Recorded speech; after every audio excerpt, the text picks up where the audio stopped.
Добро вечер, јас сум Васко Ефтов, во емисијата во Центар на Алсатем телевизија. Вие сте на вистинското место, почитувани гледачи, бидејќи во наредните 50 минути и вие и јас имаме право да знаеме вистината.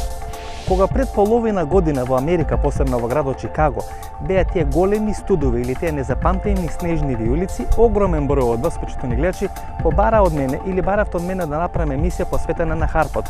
Кога пред 3 недели тука во Србија се случаја тие големи поплави, тогаш луѓето кои побара да бидат направена таква емисија и да биде таква емисија емитувана во рамки на серијалот во Центар с големи геометриска прогресија. Од тие причини дојдовме тука во Белград да одговориме на 3 прашања. Прво, дали големите поплави кои се случат тука во Србија се резултат на функционирањето на системот HARP, како функционира системот на HARP и зошто системот HARP го нарекуваат најмокното климатско оружје кое во моментот постои во светот. Ова позади мене е реката Сава, почитувани гледачи. Сега во една нормална водотечина, се има вратено во нормала, меѓутоа пред 3 недели тука се случуваше вистински хаос. Во тие поплави кои зафатија Србија загина 50 луѓе, половина од нив загина од поплавите, а половина од стресот и сите тие кризни ситуации кои се настанати со поплавите по течењето на реката Сава. Што е HARP? Реалност, мистика или некоја нова или уште една од тие теории на заговор? HARP je stvarnost. Ja bih u nekoj varijanti rekao čak da je to je stvarnost koja ne treba nikoga da pogađa jer je reč o jednom sistemu koji može i da doprinese ljudskom rodu. On je naravno u dobroj meri mistifikovan od mnogih ljudi koji ne znaju šta je sistem HARP. On postoji, nalazi se njegova osnova na Aljasci, to je negde oko 250 km od Gakone. Sistem je izuzetno moćan tehnički i tehnološki. Namenjen je pre svega za istraživanje ionosfere i on se zvanično tako i zove. To je Institut za istraživanje ionosfere. On ima 2 komponente. To je ono što već počinje da mistifikuje. Jedna komponenta je civilna, vezana je za pre svega istraživanje ionosfere i atmosfere, čak u dobroj meri je vezan i za meteorološke sisteme u svetu. Dakle, može da se prati meteorologija celoj planeti Zemlji, a postoji i vojna komponenta. Vojna komponenta je vezana za protivraketnu odbranu Sjedinjenih Američkih Država i zapravo reč je o vojnoj bazi koja je namenjena za protivraketnu odbranu Sjedinjenih Američkih Država. U tom sistemu su i ratna mornarica SAD-a i ratno vazduhoplovstvo SAD-a. Praktično strategijske snage za odbranu Sjedinjenih Američkih Država su vezane za taj sistem. Ono što mistifikuje tu situaciju je upravo šta može HARP da uradi i da li je moguće da taj sistem utiče na ljude negativno i da menja klimu. Može li da bije negativno? To i hoću da kažem. Dakle, ljudi koji se bave HARP-om, čak i doktor Bernard Eastlund, je rekao da u jednoj komponenti cilja HARP-a je uticaj na klimu. Dakle, to je on rekao i svi ljudi koji rade u sistemu HARP, direktor recimo sistema HARP, to lako se može proveriti jer je Bernard Eastlund i dao jedan intervju vezan za HARP. To je jedan od sistema koji su najpopularniji trenutno na planeti. I on je u tom intervju govorio o tome zašto je sve namenjen HARP. Znači, njemu je bio problem i on je izašao iz tog sistema onog momenta kada je počela manipulacija sa tim sistemom. Da li može da utiče na klimu? Ako je to pitanje, onda je odgovor da, i to sa velikim D i velikim A. Гости во нашата вечерашна емисија се полковникот Светозар Радичич, кој некаде пред 15 години беше портпарол на војската на тогашната СР Југославија и кој прв во таа војна терминологија и технологија ја воведува парапсихологијата како начин или како средство на борбените дејства. Тој важи за најголемите експерти за ХАРП. Вториот гост е Невелија Абрамовиќ или човекот кој е најголем познавач на делото и работењето на Никола Тесла, а создањата на Тесла се смета дека се претходница на функционирањето на тој систем на ХАРПот. Бараево е познато по две работи, по на ХАРП антена која била ставена па дислоцирана и по вас. Кој е порано стигнат во Бараево, вие или ХАРП антената?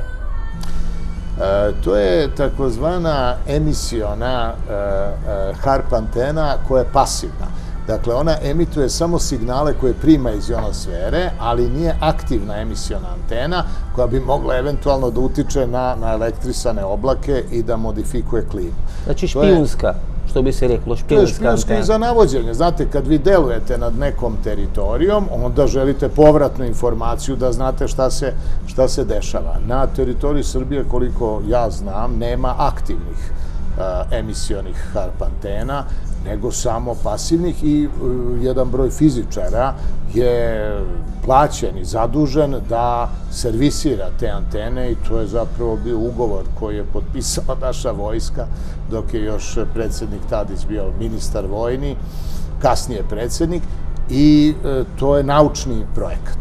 Bilo дека уште кога е Тадич министар за одбрана, се дојде ни тие антени или дојде на таа антена, дека експерт од Стенфорд во Америка учествува во нивното инсталирање овде, дека првично во овој природно-математички факултет, одсек физика, подоцна во Бараево, кој е некаде 50 на километри оддалечено од Белград, дека тамо им била инсталирана таа антена. Бараево е велика општина, tu ima 40 km u prečniku i to je bilo u selu Beljina, pored antene za mobilnu telefoniju, koja je i dalje ostala. Pa sad kogod traži ovu antenu koja je demontirana još pre godinu i nešto dana, on vidi ovu antenu za mobilnu telefoniju pa misli da je u pitanju greška. Nije u pitanju greška, nego naprosto te antene više tu nema. Знаете, после овие големи поплави, што е зафатија Србија, во еден дел Босна и Херцеговина и помалку Хрватска, повторно се реактивираше таа приказна околу ХАРПот, нивното влијание или неговото влијание врз овие климатски промени. Пред пола година, кога беа тие големи зими, големи студии во Чикаго и во Америка, исто имаше одредени приказни. Пред 2 години, тогашниот председател на Иран исто имаше одредени обвинувања на адреса на американците дека предизвикале најголема суша во Иран во последните 40 години.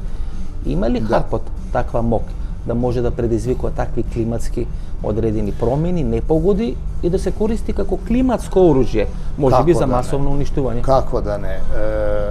HARP zapravo je napravljen na bazi Tesline tehnologije, tako da svi koji proučavaju Teslinu tehnologiju, oni jako dobro znaju da je još 1899. godine u laboratoriji u Colorado Springsu, gde je Tesla eksperimentisao, on slučajno, uključujući elektromagnetska polja niske i visoke frekvencije koje su rezonirala sa troposferom, odnosno sa delom atmosfere gde se nalaze oblaci i odakle u stvari idu ove lokalne klimatske promene, on je u laboratoriji unutar izazvao olujnu kišu koja je opet izazvala kratke spojeve među električnim aparatima, počele su da skaču munje u laboratoriji i on i njegov asistent Cito su morali da istrče napolje, jedva su uspeli, kaže, da spasu živu glavu. To imate u dnevniku Teslinom iz Colorado Springsa, zapisano. To je prvi ogled poznat u nauci modifikacije klime. Tesla. To je pred 115 godini. Tako je. I nije možemo da pretpostavime što sve je naučeno, što sve je osozнаено, što sve je napraveno izminatite 115 godini. Tako je, ali Tesla je nastavio sa tim eksperimentima i nekoliko godina kasnije i na onoj kuli Wardenclyffe na Long Islandu, poznato je sa velikom kupolom, nalazile su se na vrhu kupole ultravioletne lampe koje su bile namenjene za grejanje ionosfere. Tako da je Tesla proučio i termički efekat i elektromagnetske rezonancije za modifikaciju klime i bio je prvi koji izučavao ionosferu.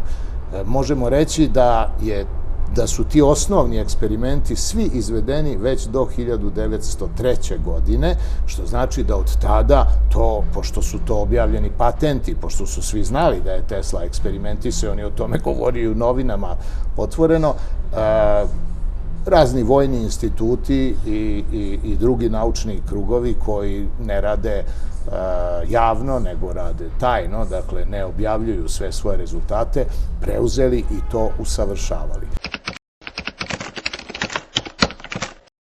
Kako funkcionira de facto HARP-от?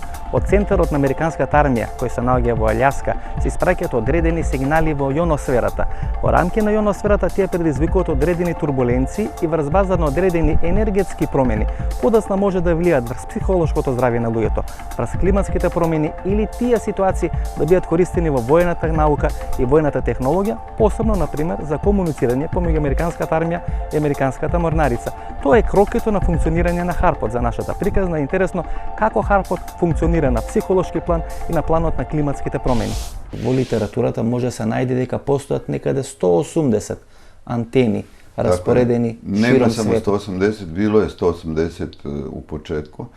Sada ja mislim da ima više od 200 antena trenutno, ali sistem HARP nije vezan samo za Aljasku. Oni su antene raširili i umrežili diljem, što bi rekli, ove naše planete, tako da sistem HARP sam po sebi ima mnogo više antena nego što su podaci o njemu, oni koji su zvanični.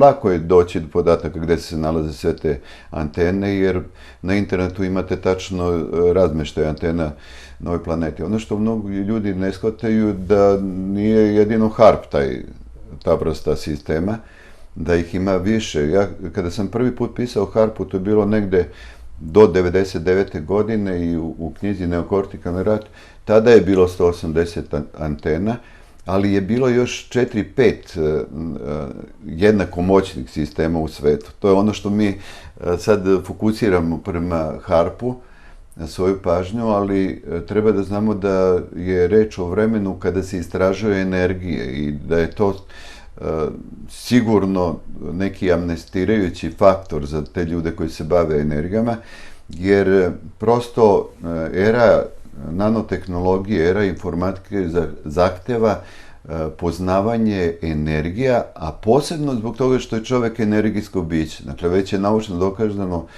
a posebno kroz kvantnu fiziku, da je čovjek energijsko biće, pa onda je jako važno kako utiču te sve energije na nas, na kojim frekvencijama rade uređaji.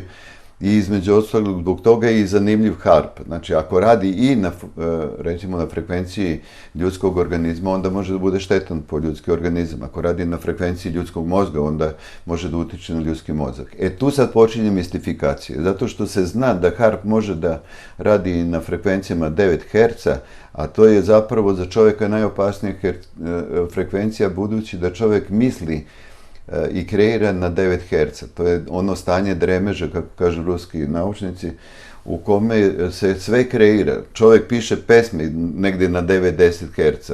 Čovjek planira na 9-10 Hz.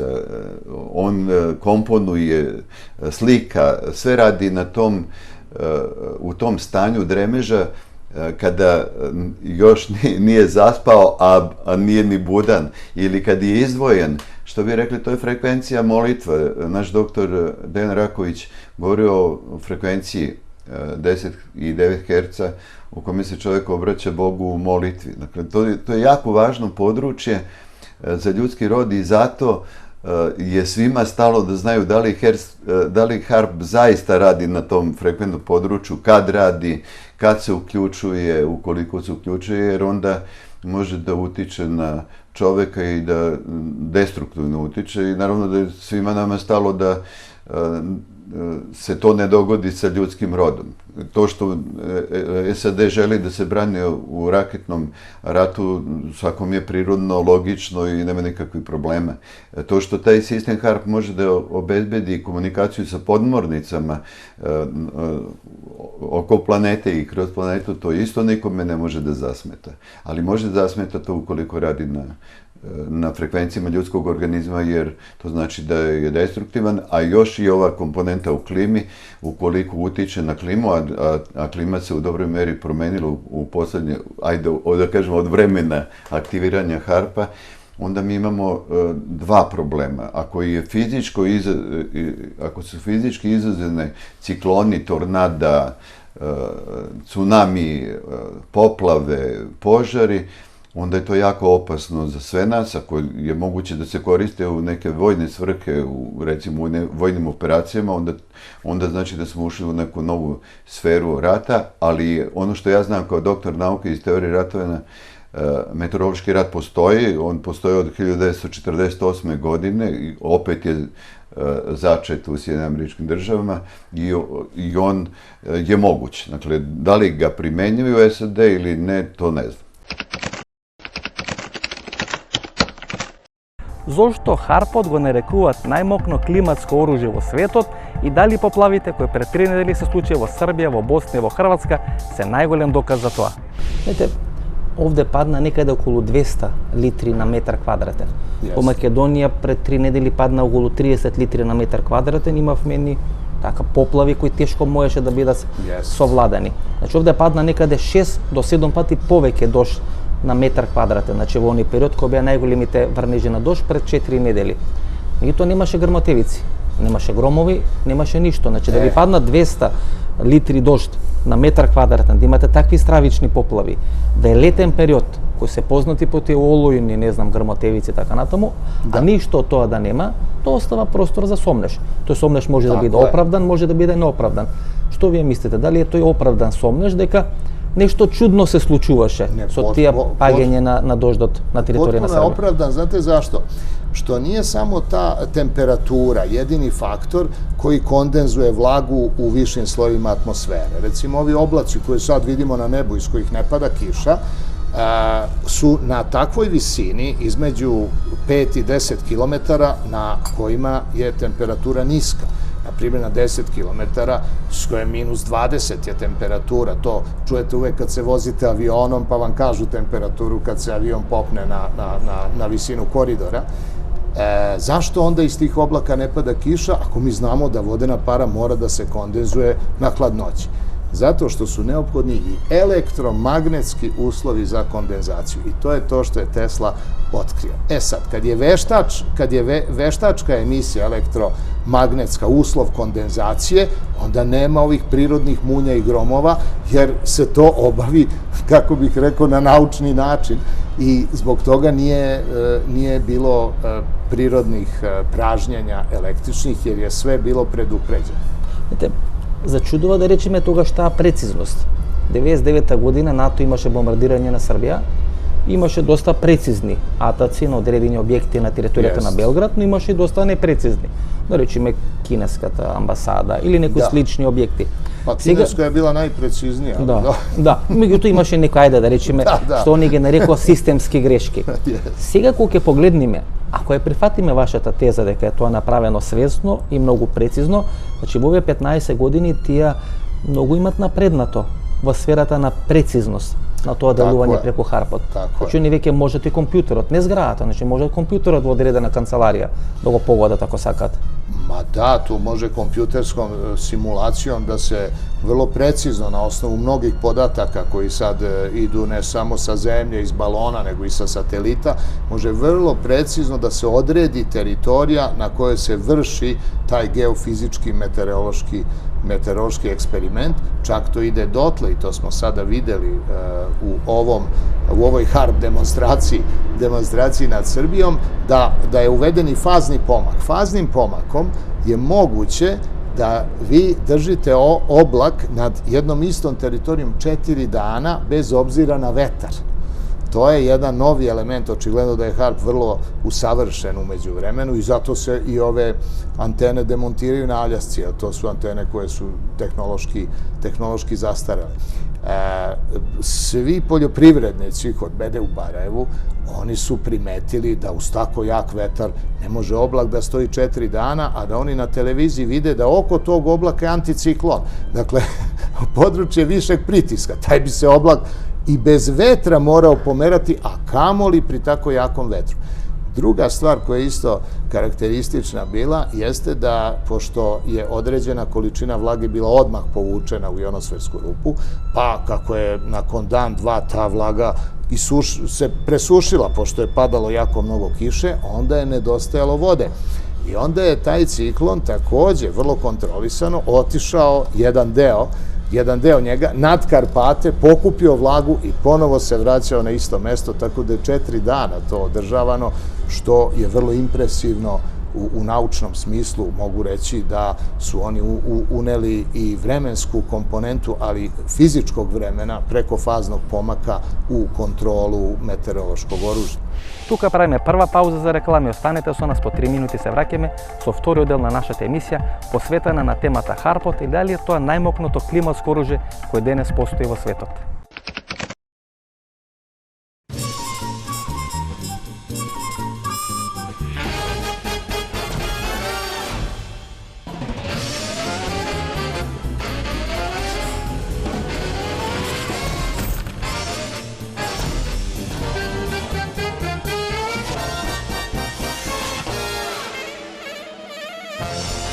Блокмакс – ефикасен при различни типови болка. Од Алкалоид. Немате идеја што да купите за подарок? Се прашувате дали ќе му се допадне подарокот на оној за кого е купен. За родендени, годишнини, свадби, дипломски. Сега има сигурно решение. Картичките за подарок на Евростандард банка се вистинскиот подарок за секоја прилика. Евростандард банка. Биокрил Актив од Алкалоид е масло од антарктички крил, богато со омега-3 масни киселини во форма на фосфолипиди. Споредено со триглицеридните омега-3 масни киселини од рибиното масло, фосфолипидите од Биокрил Актив се многу поефикасно искористени во организмот. Помага во регулирање на нивото на холестерол во крвта, комплетен извор на есенцијални масни киселини, природен антиоксиданс астаксантин. Биокрил Актив, клинички испитан производ. Кожувчанка и синалко ви најавуваат поинаква наградна прогноза. Купи кожувчанка изворска синалко или синета од литро и половина. Испрати го кодот и очекувај поволни услови за многу награди, телевизори, таблети, 2 Toyota Aygo, новата Toyota Corolla и многу други. Провери на кожувчанка.mk. Американската армија призна дека во рамка на незините структури постои систем на ХАРП кој е стациониран во Алјаска и дека тој систем сега се наоѓа во фаза на демонтажа. Русите исто така срамежливо признава дека и тие располага со одредени системи многу слични на ХАРПот. И тука се поставува клучното прашање: дали девете големи суперсили во иднина или во идните војни борбени операции ќе можат најголем дел од тие борбени и војни дејства да ги стационират или да ги функционират или да ги темелат токму на функционирањето на таквите системи кои користат енергијата како борбено средство или како средство за масовно уништување. Кога прв пат се споменува ХАРП, кога прв пат почнува да се користи, американската војска признава дека го има во своите системи системот на ХАРП, иако многу луѓе нели се скептични кон тоа. Еве да речеме дека јас сум на пола околу таа ефикасност или околу употребата или околу користењето на ХАРПот. Од кога според вас почнува примената на ХАРПот или од кога официјално американската армија, која е зачетник на тој процес, признава дека во своите системи го има системот на ХАРП? Тоа е едното. И второто прашање, дали и русите располагат со сличен систем? Да, едно и друго, морам да кажем потврдно, значи Сјединените Амерички држави тачно не могу да негирају постоење ХАРПа кад сви знају да постои ХАРП. Дали имају руси? Па имали су пре. Dakle, u Sibiru je postojao jedan sistem za koji su, recimo, još 1976. godine žalili se u gradu Eugene u Oregonu da su pod uticajem takvog jednog sistema. Bilo je i naučnih skupova u Kanadi i u Sjedinjenim Američkim Državama gde su optuživali svojevremeno, znači pre postojenja ХАРПа, Ruse da imaju neki sistem koji utiče na ljudski mozak i to je napisano u, recimo, knjizi Davida Pitta u knjizi U traganju za Nikolom Teslom. Budući da je Nikola Tesla jako vezan za taj sistem u smislu da se smatra da je Bernard Eastlund zloupotrebio njegovo delo on je samo još nešto otkrio, da mi još nismo dorasli Nikoli Tesli i da naši naučnici sad po planeti istražujući energije mogu da učine mnogo zla, ne znajući. Ja stvarno mislim da neki, ako su veštačke stvari neke izazove, onda je pitanje da li je namerno ili nenamerno. Moguće čak da mnoge štete napravimo nenamerno. Додека траат тие големи поплави и тие големи дождови во Србија, значи 2 дена пред нивното престанување, вие најавувате дека може да има земјотреси во поширокиот регион. И 2 или 3 дена после тоа, од кога заврши целата таа поплава, од кога заврши сите тие силни, ајде да ги наречеме монсунски или хард дождови на територијата на Србија, на Босна и на Хрватска, се случуваат серија на земјотреси. Не знам, Турција, не знам, Грција. Na ivici tektonske ploče. Pa i ovo što je bilo u Skopju je bilo propraćeno isto zemljotresom. Blagim zemljotresom. Зошто земјотреси би биле пропратен елемент на овие појави? Evo o čem se radi. Dakle, cela planeta Zemlja, to je, kažem, još Tesla utvrdio davno, jeste jedinstven geofizički sistem. Znači, kada vi napravite rupu u ionosferi, pa isključite HARP, onda se ta rupa popunjava naglo i ionosfera počne da osciluje. Ona se nalazi, leti na oko 70 km od površine Zemlje, a zimi na oko 50 km. To ionosfersko oscilovanje niske učestanosti ili frekvencije zapravo ulazi, to se i zove tektonsko oscilovanje ionosfere, ono ulazi u rezonanciju sa tektonskim pločama, ali tempirano, znači ne odmah, nego nakon nekog vremena i to vreme je otprilike posle isključivanja HARP-a 2 do 3 dana.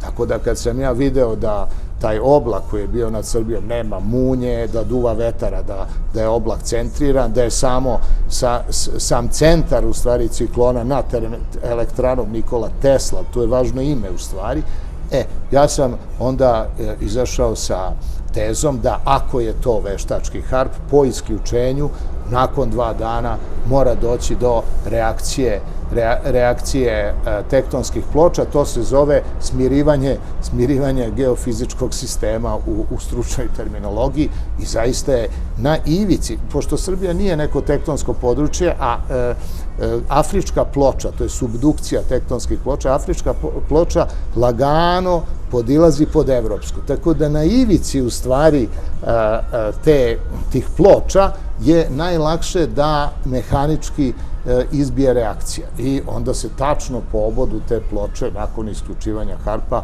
odigralo nekoliko zemljotresa, počeo u Albaniji, pa i u Gornjem Vakufu, i u Crnoj Gori, i u Grčkoj, pa čak i u Turskoj. To tačno ide ta linija. Nakon 2 dana.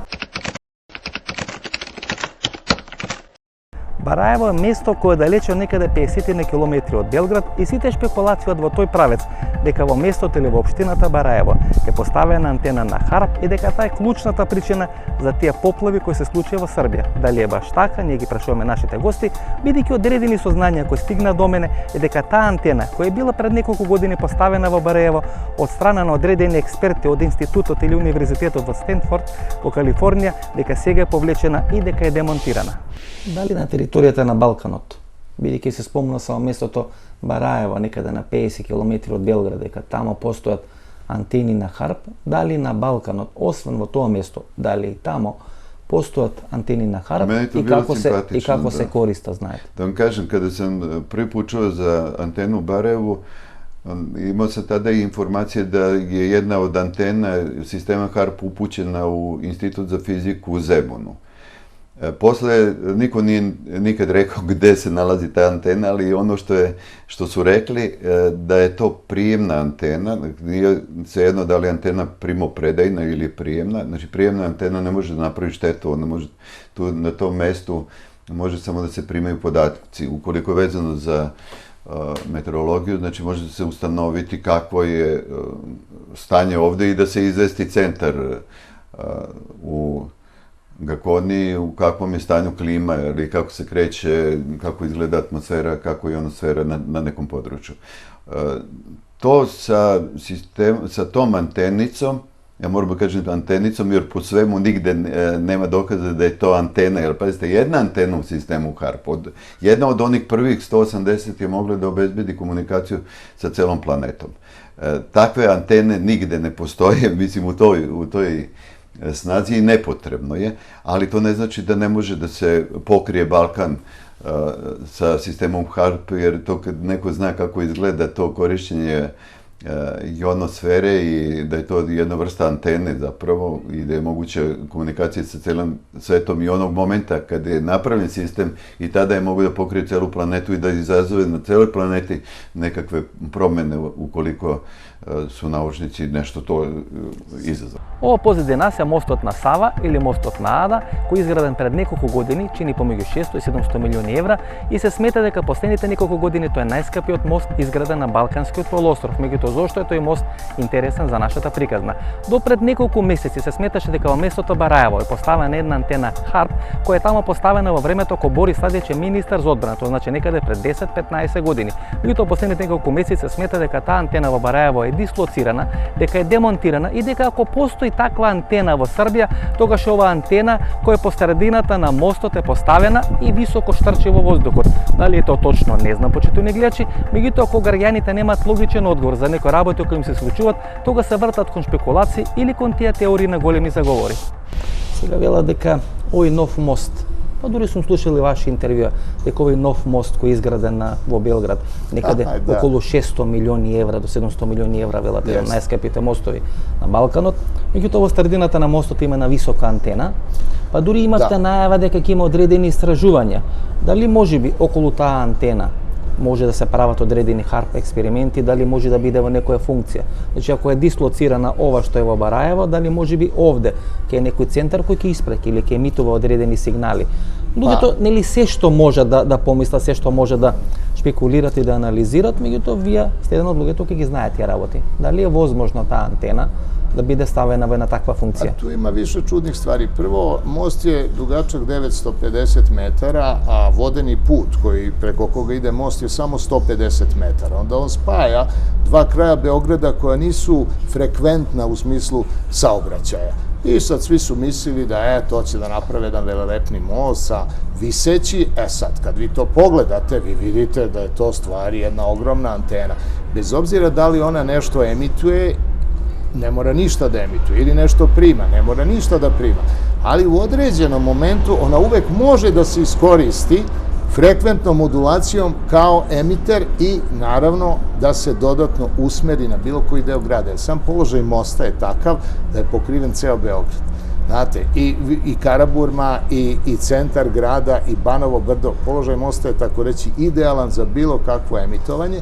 Međutim, oni koji su išli da mere to i to dosta primitivnim, odnosno nedovoljno osetljivim instrumentima, oni su utvrdili samo vrlo visok elektrostatički potencijal.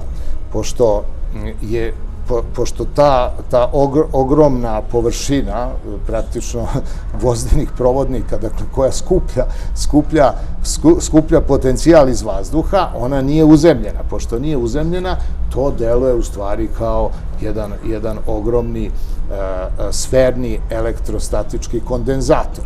Ta kondenzacija može se isprazniti u bilo kom pravcu, tako da ne mora nikakav emiter da je u samom mostu, nego sama ta konstrukcija može da se iskoristi pogotovo današnjim tehnološkim sredstvima, bez problema. Дали светската масонерија, посебно бостонската масонерија, која еден временски првото 100 години се смета за најмокна во Соединетите Американски држави, ги има финансирано сите тие истражувања на Никола Тесла и зошто британската кралица Елизабета се јавува како спонзор на сите тие институции и организации кои ги прават главните истражувања поврзани со HARP-от. Од оној центар на Аљаска во Гакона, всушност преку системот на HARP може да се предизвикуваат, ако се сака, одредени климатски промени секаде во светот. Значи нема потреба да речеме од посебни инсталирани антени, да речеме. Ако сака да направи нешто, не дај Боже, во Скопје, не знам, или во Белград, значи нема потреба да има, значи тука. Nema potreba. Definitivno ne. Znači ja sam završio primijenjenu elektroniku. Znam šta znače frekvencije, znam kako se prostiru talasi. Dakle, ako može da se obezbedi komunikacija sa podmornicama na najvećim mogućim dubinama. To pre HARP-a nije moglo da se uradi. To kad neko kaže da će sistem HARP da uguši ili da ga deinstalira ili nešto uradi, to je potpuno besmisleno sa vojnog aspekta. Kako ćeš da imaš onda komunikaciju sa podmornicima? Jer podmornica može da zarovni negde u nekom okeanu i na 10.000 metara. Kako ćeš da napravi tu komunikaciju? Dakle, ne može nije logično da neko uguši sistem HARP, a pritom je taj sistem, znači i ratnog vazduhoplovstva i ratne mornarice i za protivraketnu odbranu i ono što je još možda važnije od svega, taj sistem finansira kraljica Elizabeta, što je negde jedno od možda najzanimljivih stvari. Zašto to rade ti ljudi koji vladaju svetom? Dakle, taj sistem nije verovatno samo sistem Sjedinjenih Američkih Država, nego i onih koje prozivamo kao velikog brata. Ako velite дека кралицата Елизабета се јавува како спонзор на тие истражувања или на компанијата која воглавно или во најголем дел се бави со тие истражувања за HARP, тош можеме и да претпоставиме кои све позадински стои позади тоа. Možemo tačno da znamo. Uglavnom je reč o dva, ali zaista širimo temu, ali dva sistema.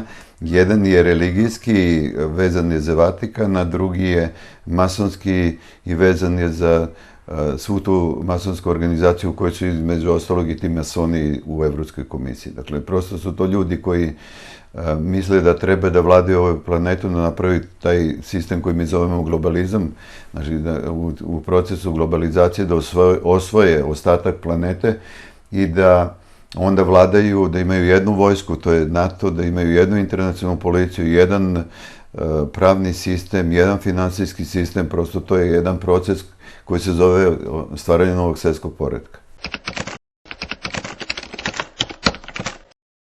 Ако Никола Тесла пред 115 години прв доаѓа до одредени сознања како да биде користена јоносферата, одредени функции за контрола на енергијата или за одредени климатски влијања на земјата, тоа се постава клучно прашањето зошто Никола Тесла се откажа од понатамошни истражувања на тоа прашање кои биле претходница на целиот овој систем на HARP. Ако гледаме дека HARP е исклучително мокно оружје кое може да влие психолошки, климатски, па дури и безбедносно на ситуацијата во светот, тога се постава клучно прашањето зошто Никола Тесла се откажа од тие истражувања. Некој му кажа или немаше финансиски средства да продолжи со таа работа. Бидејќи во текот на цело интервју како сенка ни лебди Тесла и бидејќи вие важите за еден од најдобрите познавачи, ако не најдобар познавач на делото на Никола Тесла, беше ли масон Никола Тесла? Ne. On nije bio član jedne organizacije, jako izbjegavao da bilo ko stavi tuđu duhovnost na njegovu. On je u stvari rekao sledeće: ja sam veoma religiozan čovek, ali verujem jednog Boga koji nije opisan u postojećim religijama. Знаете зашо ја прашувам, бидејќи сите овие елементи од делото, функционирањето и работењето на Тесла асоцират на масони. Таму има многу математика, има духовност, има етика, има елементи, ајде да речеме, на езотеричност. Тесла е еден од ретките научници, ако не е единствен, кој всушност ги преживува своите експерименти, а подоцна ги прави. Своите дела и своите пронајдоци прво ги, ајде да речеме, во мозокот ги прави, ги експериментира, подоцна ги прави експериментално во практика. И има блиски релации со тоа мокно масонско лоби во Америка во времето кога посебно со бостонската масонерија, која во еден временски период, подосна и филаделфската, меѓутоа бостонската во еден временски период е најдоминантна во Америка, многу влијателна, многу битна за балканските разврски. Jeste. Član bostonske masonske lože je bio Mihajlo Pupin, a Tesla nije.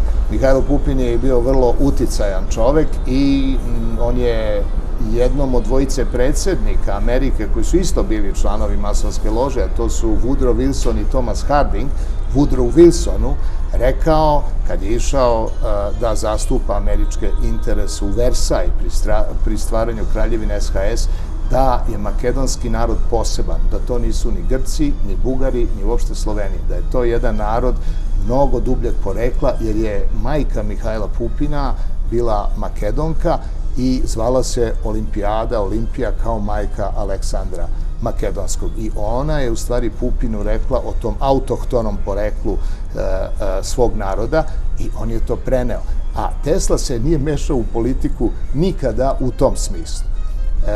On je zapravo bio potpuno usamljen istraživač koji je preko vizija imao vezu s jednim kosmičkim jezgrom koje on opisuje fizički kao svetlost, a duhovno kao lepotu, ljubav i samilost.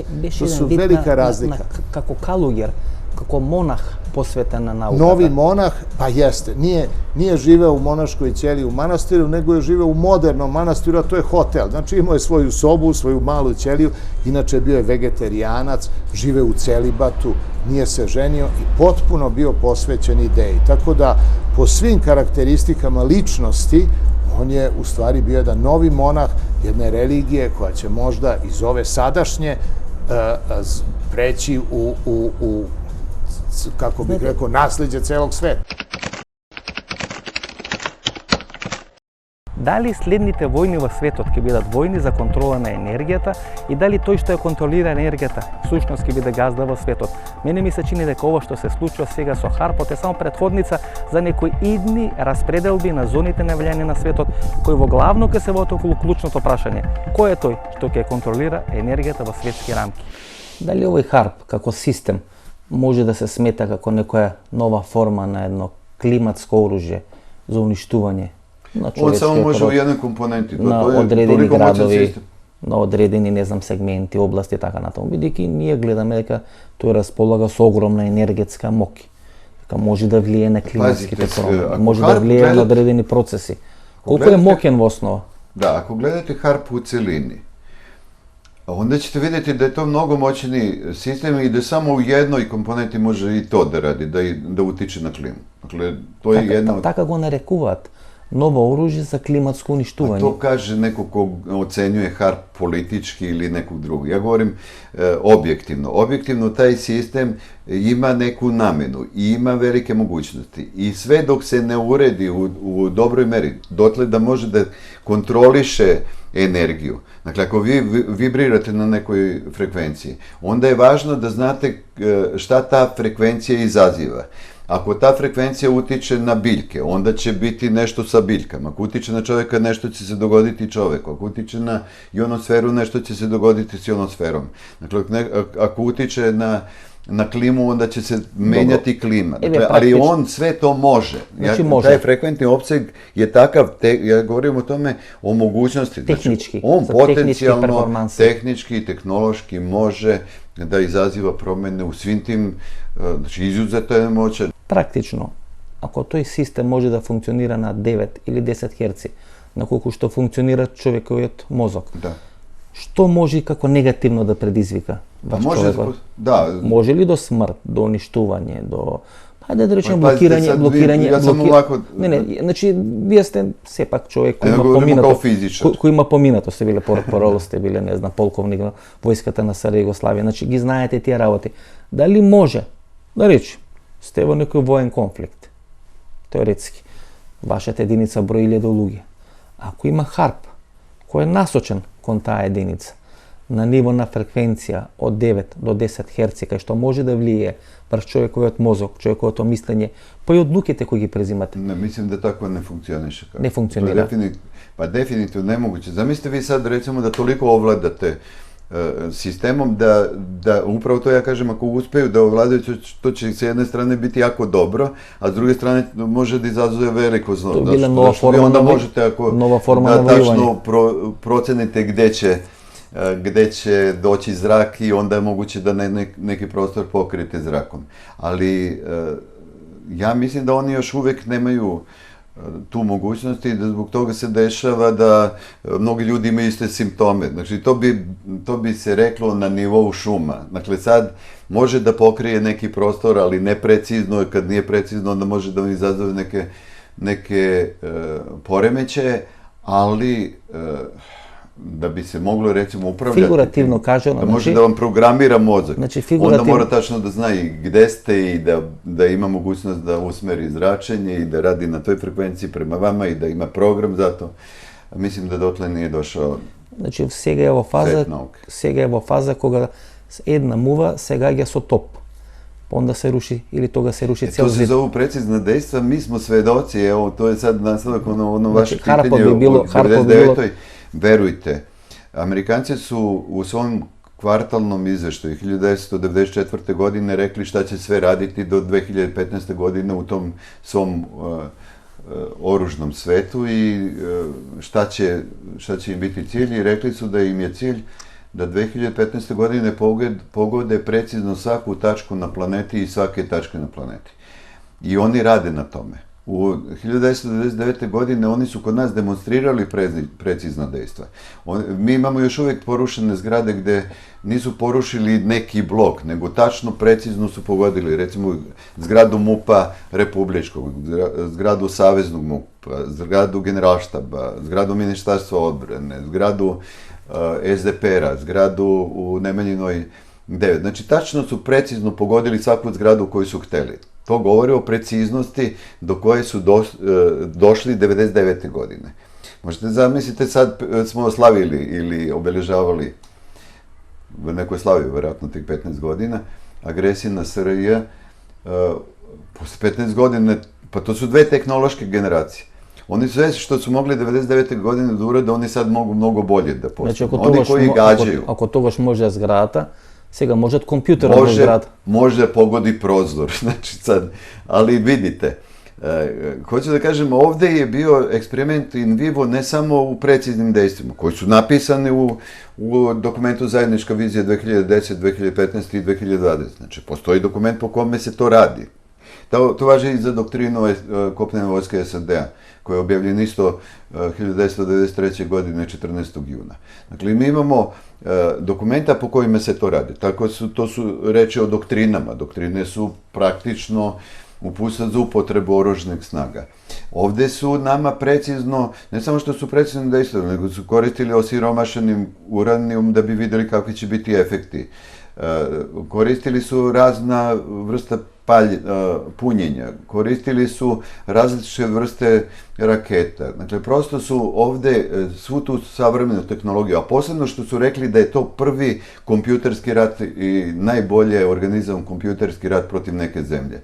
Mi smo imali 19 zemalja protiv sebe plus zemlje podrške i oni su u tom trenutku sve što su mogli da urade u tom svetu oružnog rata uspeli da primene na Srbima u Srbiji pre svega. Ако Никола Тесла бил толку пред времето, тога се поставува клучно прашањето: кој од пронадоците на Никола Тесла денес се користат како модерни оружја во најмокните армии во светот? Дали дел од тие пронадоци на Тесла може да се користат, ајде да речеме во тие војни дејства, борбени операции? Овој систем на ХАРП покажува дека е возможно, да речеме, идните војни дејства по 10 или 15 години да се водат со негова помош, со негова интервенција. Ако тој функционира на таа фреквенција од 9 до 10 Hz, може да го парализира човекот ментално да влие врз него. Дури имаше одредени приказни дека американската армија, американските војници, кои се можеби атакувани од одредени руски центри во Рига, дека носеле посебни специјални уреди со кои се неутрализирале тие фреквенции, кои што ги правеле пасивни, кои што ги правеле, не знам, зависни, односно немокни да се борат. Tako je. Evo, ja imam jedan takav uređaj da konkretno pokažem to našim gledalcima.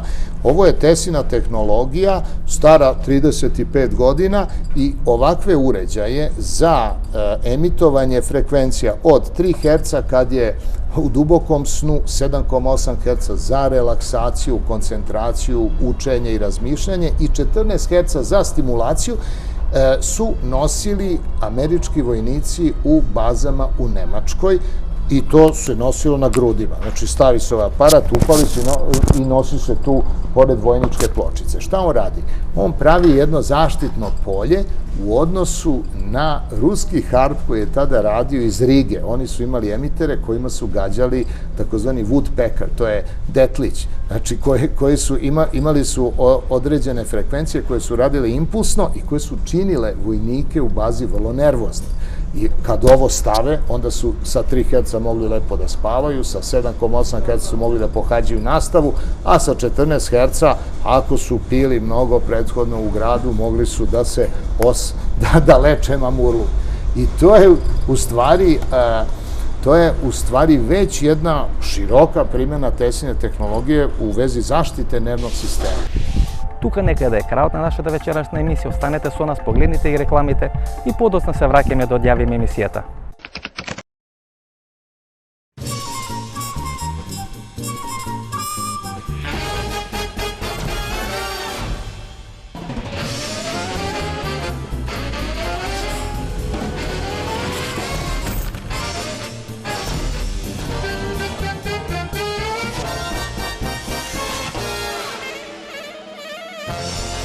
Блокмакс – ефикасен при различни типови болка.